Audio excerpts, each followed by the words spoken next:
Thank you very much, Chikwe, and to your team for inviting me, and to my co-panelists, and to the wonderful audience. I'm really happy to be here.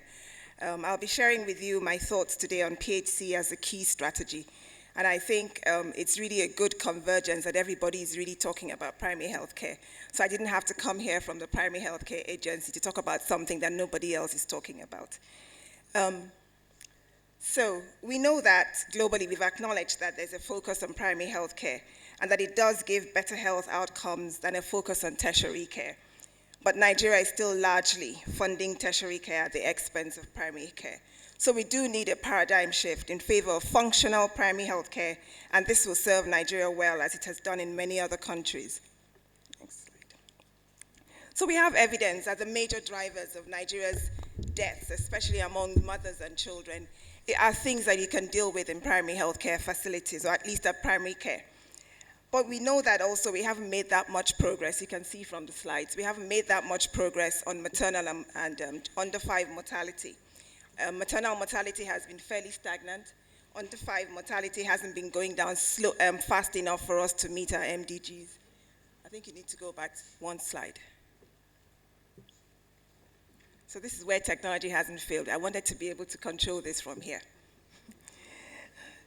But we know that if we don't focus on these things that we can treat at primary care level, we're not going to make a difference for the lives of the majority of Nigerians who live and access care at the primary care level. Next slide.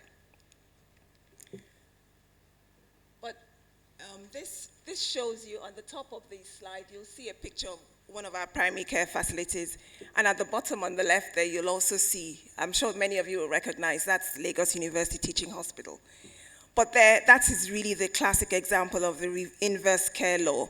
We're spending 70% of our health budget on tertiary care for like 50 million people. And then we're spending 30% of our health care for another 120 million people who access primary health care. So there's no way we're going to be able to reach the goals that we've set for ourselves if we continue to do this. So we must have equity considerations, and if we don't, for us to have those equity considerations, they demand that we provide functional primary healthcare services close to where people live. Next slide. So what I'm going to ask you now is, we do know where are we. We know that we're a country, really large country. We've talked about the number of LGAs we have, but I'm going to drill down to where where, like they say, the rubber meets the road. We have 10,000 wards in this country, 10,000. Every one of you comes from one of them, and you should know where you come from.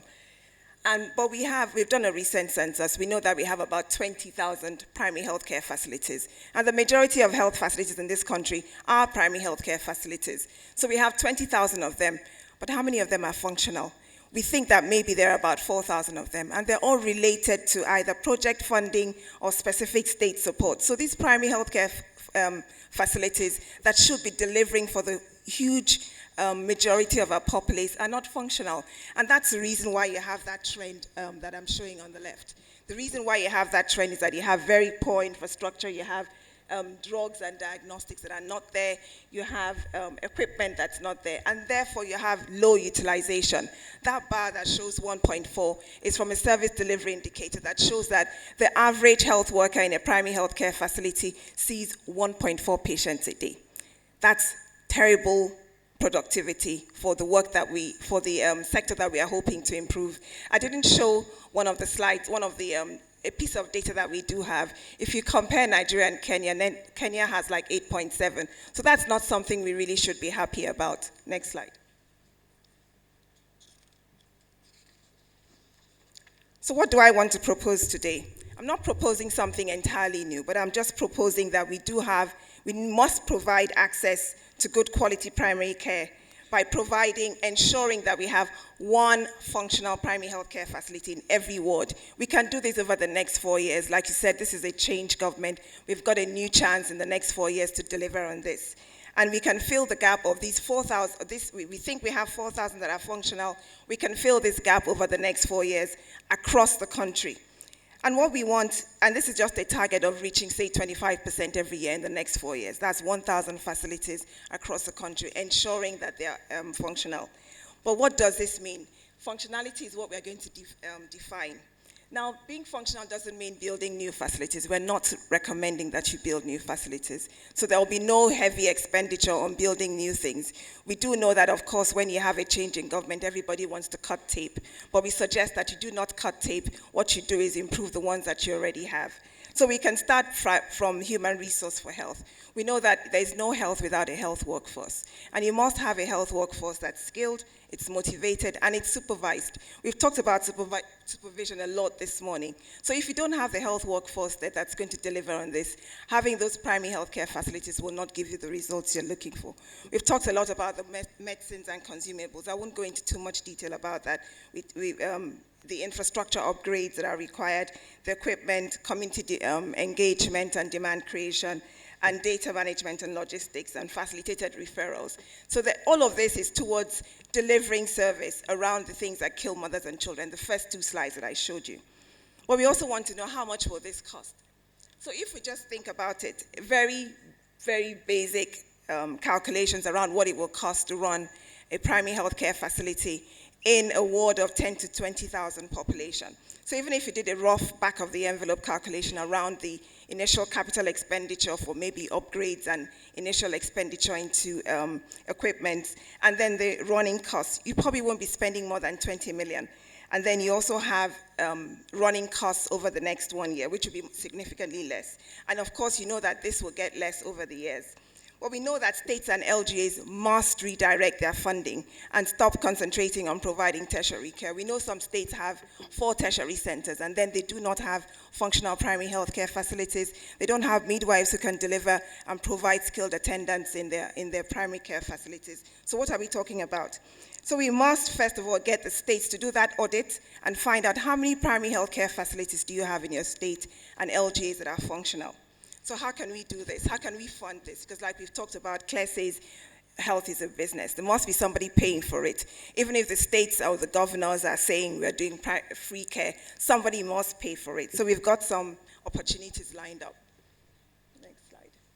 So I'll talk about them. There's a supply bit and then there's a demand side as usual for every business. So you've got the supply side, you've got the opportunities of the Basic Healthcare Fund, from the National Health Act. You must do state and LGA funds that are already given, they have a specific budget. We know how many millions they get every month. So they must be able to channel those specifically into health that meets the needs of their people.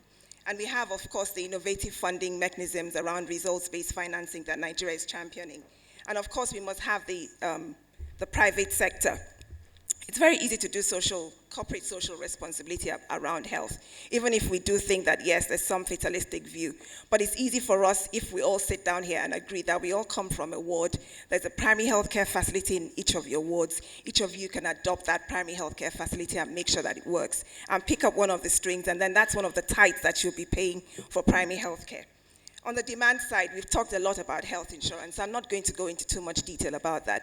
But suffice to say that you must find a way of pooling the funds and reducing that very last thing that I wrote there, which is out-of-pocket payment. We don't want people to go and get impoverished simply because they've fallen sick. So in conclusion, primary health care is a major driver of national health.